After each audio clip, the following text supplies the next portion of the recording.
Hello दोस्तों, welcome back to another video. मेरा नाम है राहुल और मेरे इस चैनल पर आपका हार्दिक स्वागत है। आज हम बात करेंगे ईटीएफ्स के बारे में। ईटीएफ की फुल फॉर्म है एक्सचेंज ट्रेडेड फंड। ये वो फंड हैं जो कि एक्सचेंज पे ट्रेड होते हैं, यानी कि बीएसई एंड एनएससी पे ट्रेड किए जा सकते हैं, तो इसलिए इसको नाम एक्सचेंज ट्रेडेड फंड दिया गया है। एक्सचेंज ट्रेडेड फंड जो है mutual fund and index fund से कोरिलेट करते हैं, बिकॉज उनका भी काम लगभग एक तरह से सेम ही होता है।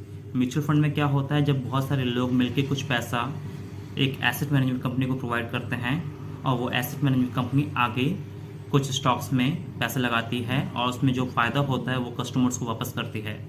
तो म्यूचुअल फंड का बेसिकली काम यही होता है कि लोगों से पैसा इकट्ठा करना और पैसा जो भी इकट्ठा हुआ उसे आगे स्टॉक्स में इन्वेस्ट करना, एंड जो भी उसमें फ़ायदा होता है, थोड़ी बहुत उनकी एक्सपेंस रेशो होती है म्यूचुअल फंड में, वो काट लेते हैं।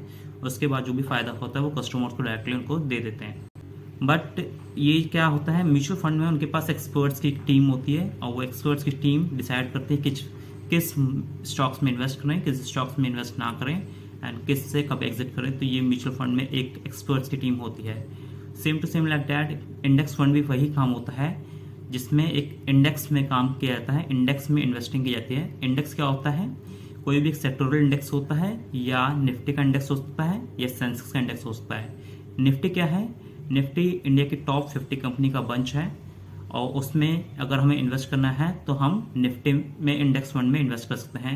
सेंसेक्स क्या है, इंडिया की जो सबसे टॉप 30 कंपनी है उसको हम सेंसेक्स बोलते हैं, तो सेंसेक्स में भी हम इन्वेस्ट कर सकते हैं, सेंसेक्स के इंडेक्स फंड में। उसी प्रकार हमें किसी सेक्टोरल इंडेक्स में इन्वेस्ट करना है, जैसे फार्मा में, आईटी में, तो हम किसी पर्टिकुलर सेक्टोरल इंडेक्स फंड में भी इन्वेस्ट कर सकते हैं। तो इंडेक्स फंड का काम यह है कि जो एएमसी होती है, एसेट मैनेजमेंट कंपनी, वो आपका पैसा डायरेक्टली किसी एक पर्टिकुलर इंडेक्स में पैसा लगा देते हैं। जैसे चाहे तो वो आपका पैसा निफ्टी इंडेक्स में लगा दें या सेंसेक्स में लगवा दें या किसी सेक्टोरल इंडेक्स में लगा दें, तो उसमें बट किसी एक्सपर्ट की टीम नहीं बैठी होती। They do not have any team of experts which they decide इस पैसे को यहाँ से निकालना है, इस पैसे को यहाँ से निकाल के किसी दूसरी जगह लगाना है। बिकॉज सेक्टोरल इंडेक्स में एक सेक्टर में काम किया जाता है, एक सेक्टर में इन्वेस्ट किया जाता है, उस पर एक थीम होती है बेसिकली कि मान लीजिए आईटी में इन्वेस्ट करना है तो आईटी में ही होगा, या सोलर में, रिन्यूएबल एनर्जी में इन्वेस्ट करना है तो रिन्यूएबल एनर्जी में ही इन्वेस्ट होगा। तो म्यूचुअल फंड में मैंने आपको बताया कि एक एक्सपर्ट की टीम होती है जो कि डिसाइड करती है कि कब पैसा निकालना है, कब पैसा दूसरे सेगमेंट में लगाना है। बट ऐसा इंडेक्स फंड में नहीं होता है। इंडेक्स फंड में एक पर्टिकुलर इंडेक्स में इन्वेस्टिंग होती है। जो ETFs होते हैं वो 99.99% पैसिव इंडेक्स फंड होते हैं, उसमें कोई एक्टिव फंड मैनेजर नहीं होते हैं जो कि ये डिसाइड करें कि यहाँ से पैसा निकालना है और यहाँ पे पैसा लगाना है। ETFs होते हैं वो BSE एंड NSE पे एक्सचेंज पे ट्रेड होते हैं। जो बॉम्बे स्टॉक एक्सचेंज है एंड नेशनल स्टॉक एक्सचेंज है, ये दोनों जो स्टॉक एक्सचेंज पे इस पे ट्रेड होते हैं। हम ETFs को डायरेक्टली म्यूचुअल फंड कंपनी से खरीद नहीं सकते बिकॉज ये स्टॉक एक्सचेंज पे ट्रेड होते हैं। बट जो इंडेक्स फंड होते हैं उसको हम एसेट मैनेजमेंट कंपनी से खरीद सकते हैं and asset management company he index fund में इन्वेस्ट करने का ऑप्शन देती है। इंडिया में बहुत से ETFs ऐसे हैं जिसमें वॉल्यूम काफ़ी कम होता है, यानी कि उसमें बाय एंड सेल क्वांटिटी कम होती है। तो ऐसे में हम जब भी हम उसे खरीद लेते हैं तो उसको अगर हम जब भी बेचने जाते हैं तो उसका हमें खरीदार नहीं मिलता है। तो हमें ये सावधानी देनी चाहिए कि उसमें लिक्विडिटी अच्छी खासी रहे। बट अगर हम इंडेक्स में इन्वेस्ट करते हैं तो ऐसी हमें दिक्कत नहीं मिलती, बिकॉज अगर हम निफ्टी के इंडेक्स में इन्वेस्ट करते हैं या किसी अच्छे इंडेक्स में इन्वेस्ट करते हैं, सेंसेक्स में इंडेक्स में इन्वेस्ट करते हैं, तो हमें लिक्विडिटी की दिक्कत नहीं होती।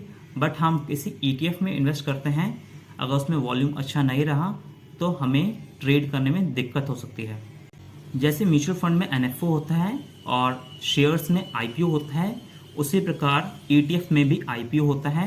एंड IPO जो भी ETF का होता है उसका जो एक फंड साइज होता है, मान लीजिए 500 करोड़, 1000 करोड़, बट उस 500 और 1000 करोड़ के जो फंड साइज है हम उसको एनलार्ज या एक्स्ट्रा बढ़ा नहीं सकते। बट म्यूचुअल फंड में ऐसा नहीं होता। म्यूचुअल फंड में आप जितना पैसा लगाएंगे उसका उतना एसेट अंडर मैनेजमेंट बढ़ता जाएगा।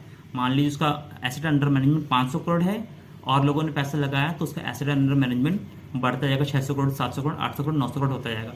बट ETFs में ऐसा नहीं होता है। ETFs में एक IPO आता है ETF का एक फ्रेश इशू होता है, जैसे कि एक कंपनी का फ्रेश इशू होता है, उसी तरीके से एक ETF का भी फ्रेश इशू होता है एंड उसका जो IPO का साइज होता है वो उसको हम इंक्रीज नहीं कर सकते। हम ETFs को रियल टाइम वैल्यू पे खरीद या बेच सकते हैं बिकॉज ये स्टॉक एक्सचेंज पे लिस्ट होते हैं, बट जो हमारा इंडेक्स फंड होता है उसकी NAV कैलकुलेट होती है, तो हम उसे रियल टाइम वैल्यू पे खरीदे बेच नहीं सकते हैं क्योंकि उसकी जो NAV होती है at the day and calculate होती है। पांचवी बात यह है कि एक्सचेंज ट्रेडेड फंड जो है स्टॉक एक्सचेंज पे ट्रेड होते हैं तो इस पर सिक्योरिटी ट्रांजेक्शन टैक्स लगता है, बट इंडेक्स फंड पे सिक्योरिटी ट्रांजेक्शन टैक्स नहीं लगता है।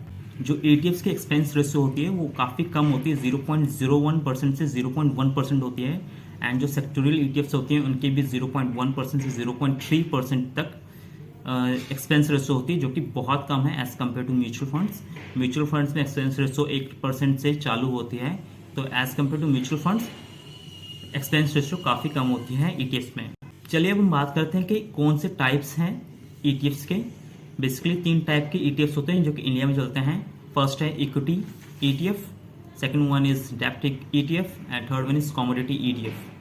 इक्विटी ETFs जो होते हैं वो पर्टिकुलर किसी इंडेक्स को फॉलो करते हैं, किसी इंडेक्स को ट्रैक करते हैं, और जो इंडिया का जो फर्स्ट ETF है उसका नाम है Nifty 20 ETF। Nifty 20 BEES, BE से मतलब होता है बेंचमार्क एंड E से होता है एक्सचेंज एंड S से होता है स्कीम।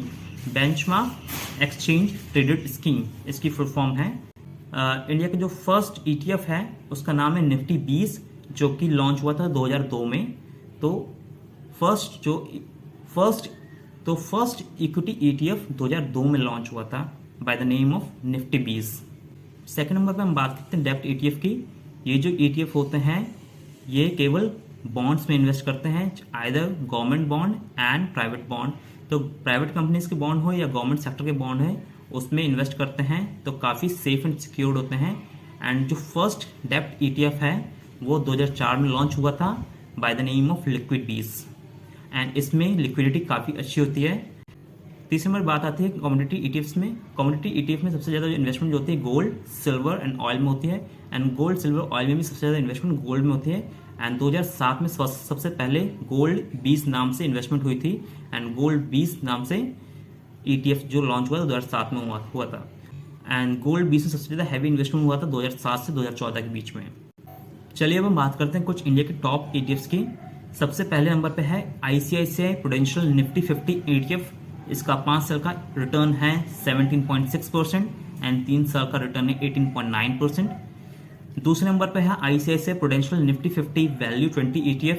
इसका 5 साल का रिटर्न है 17.6% एंड 3 साल का रिटर्न है 21.8%। एंड तीसरे नंबर पे है ICICI प्रूडेंशियल निफ्टी 100 ETF। इसका 5 साल का रिटर्न है 17% एंड 3 साल का रिटर्न है 18.6%। एक ETF में एक कॉन्सेप्ट आता है ट्रैकिंग एरर का, मतलब एक जो ETF है कितना ज़्यादा रिटर्न एक्स्ट्रा या कम बना के दे रहा है as compare to index fund. और इंडेक्स फंड ने अगर 17% का रिटर्न बना के दिया तो जो हमारा ETF है 18%, 19% या 16% कितना ज़्यादा उससे डेविएट कर रहा है रिटर्न के मामले में, तो उसे हम ट्रैकिंग एरर कहते हैं। और जितना ज़्यादा ट्रैकिंग एरर होगा उतना बेकार होगा, और जितना कम ट्रैकिंग एरर होगा उतना ही बढ़िया एक ETF होगा। तो हमें उसी ETF में इन्वेस्ट करना चाहिए जिसका ट्रैकिंग एरर स्मॉलेस्ट हो। तो बेसिकली हमें जब भी इन्वेस्ट करना हो ETFs में बेसिकली 3 बातों का ही ध्यान देना है। सबसे पहली बात तो एक्सपेंस रेशो, उसकी एक्सपेंस रेशो काफ़ी कम हो। दूसरी बात अगर हमारे पास ट्रैकिंग रिकॉर्ड है, ट्रैकिंग एरर है, तो जिसका ट्रैकिंग एरर सबसे कम है, स्मॉलेस्ट है, वो बेहतर है। तीसरी बात है लिक्विडिटी। अगर किसी ETF में 1000 units on an daily basis trade हो रही है तो काफ़ी अच्छा ETF है। ये बेसिकली 3 पैरामीटर्स है, expense ratio, tracking error and liquidity. तो आप इन तीनों पैरामीटर्स को ध्यान रखते हुए ETFs में इन्वेस्ट करें। एंड आप ETFs को डायरेक्टली अपने डीमैट अकाउंट से खरीद सकते हैं। अगर आपके पास ज़ीरोधा अकाउंट है तो ज़ीरोधा से आप डायरेक्टली ETFs को बाय एंड सेल कर सकते हैं। And thanks for watching this video and please subscribe to YouTube channel for more such videos like this. Thank you very much.